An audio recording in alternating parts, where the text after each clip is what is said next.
Et bonjour à tous, aujourd'hui on se retrouve pour faire une petite carte comme celle-ci, voilà, qui s'ouvre au milieu comme ceci, à 2 bâtons.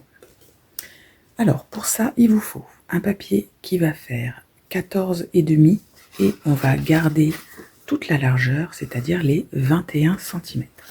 D'accord, donc on coupe un papier qui fait 14,5 sur 21 cm.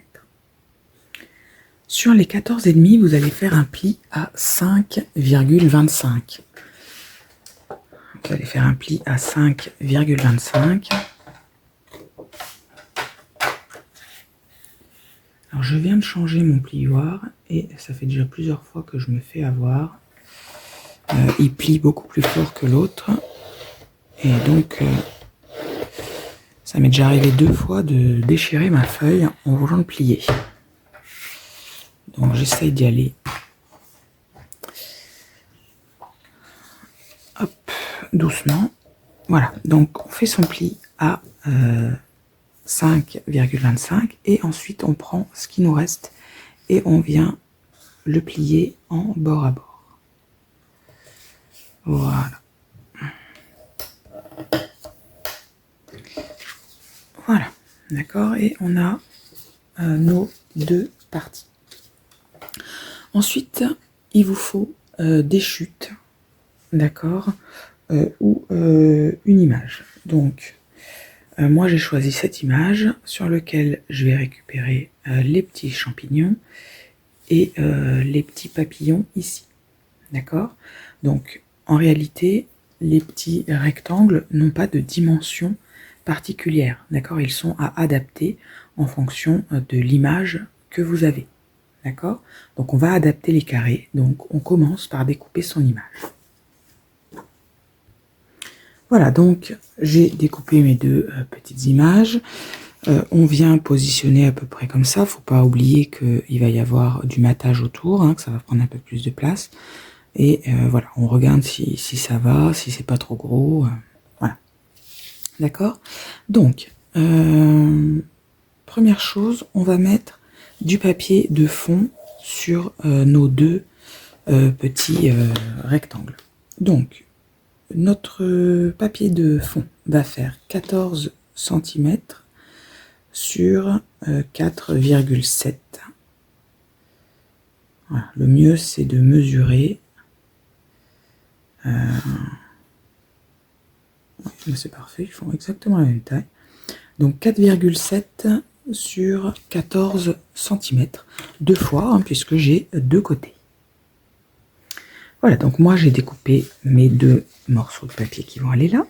Je vais mettre de la colle dessus et ensuite il va falloir découper le papier matage autour de vos images. Donc là, ça va dépendre des images que vous avez prises. Donc vous prenez la longueur, vous ajoutez 0,5, vous prenez la largeur, vous ajoutez 0,5 et ça vous le faites pour les 2. D'accord? Donc on ajoute 0,5 à chaque fois pour avoir la bonne taille du papier matage.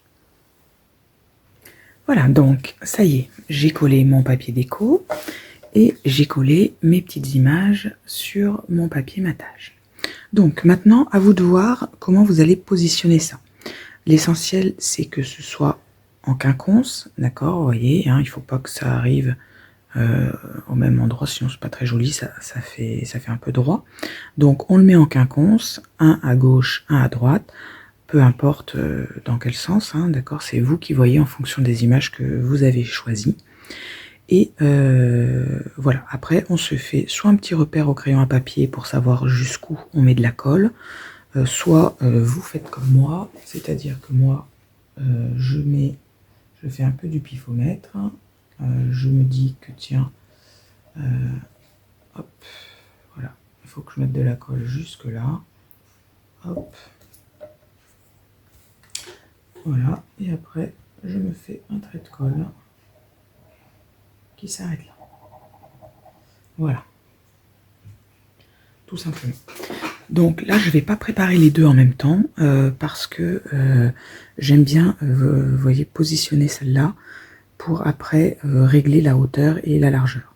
Si je mets de la colle sur les deux en même temps, et ben je vais devoir enlever les deux et j'aurai plus de repères visuels. Voilà. Donc soit vous mettez un petit repère sur votre feuille, soit vous faites comme moi, vous collez l'un après l'autre pour savoir un petit peu où est-ce que vous en êtes.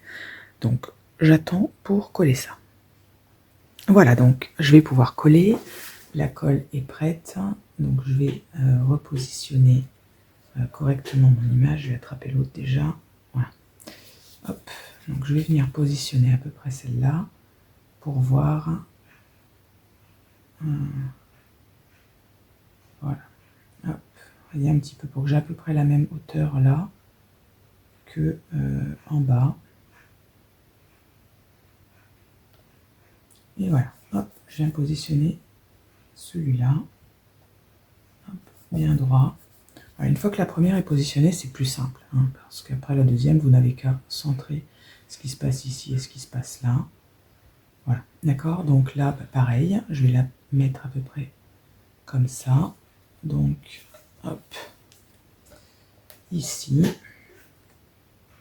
Je me laisse toujours une marge, hein, vous voyez, j'ai mon doigt qui est là, mais je ne vais pas mettre de la colle jusqu'à mon doigt. Je me laisse toujours une marge d'erreur parce que je ne vais peut-être pas positionner au millimètre près comme j'avais positionné. Et puis bon, voilà, c'est une mesure qui est prise grosso modo avec le doigt, donc il n'y a rien de précis. Hein, donc voilà.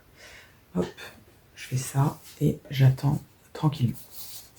Alors ensuite, s'il vous reste du papier de fond comme celui-là, vous pouvez également faire l'intérieur et puis faire les petites parties ici qui dépassent pour ne garder que cette partie-là. Je ne sais pas moi s'il m'en reste. Il va pas m'en rester assez. Donc je pense que ce que je vais faire, par contre, c'est habiller quand même cette partie-là. Ou alors j'habille que une des deux parties et sur l'autre je mets un sentiment. Je sais pas trop ce que je vais faire. Je vais attendre de voir que ça soit collé. Mais pourquoi pas. Alors, hop.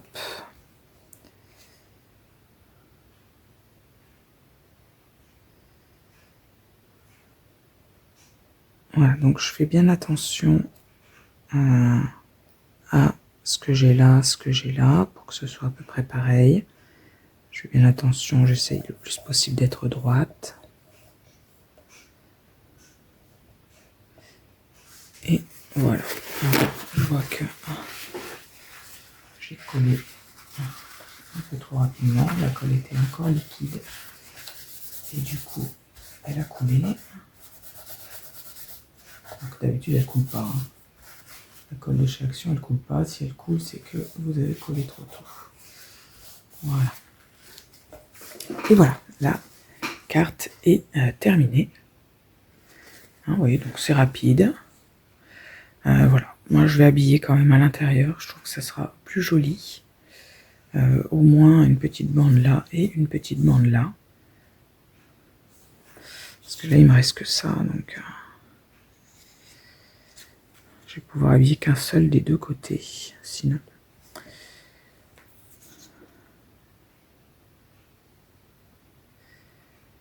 À moins que je fasse moitié-moitié, ça risque de faire un peu étrange.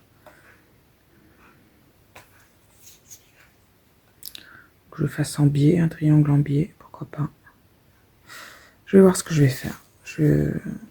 Je regarde ce que je fais et puis je reviens vers vous. Et voilà, du coup, j'ai opté pour ça. Voilà, je me suis dit que ça habillait quand même l'intérieur de la carte et bah, ça me permettait d'utiliser le peu de papier qui me restait. Voilà, bah écoutez, j'espère que cette petite carte vous a plu et on se retrouve bientôt pour un nouveau tuto. Bye bye!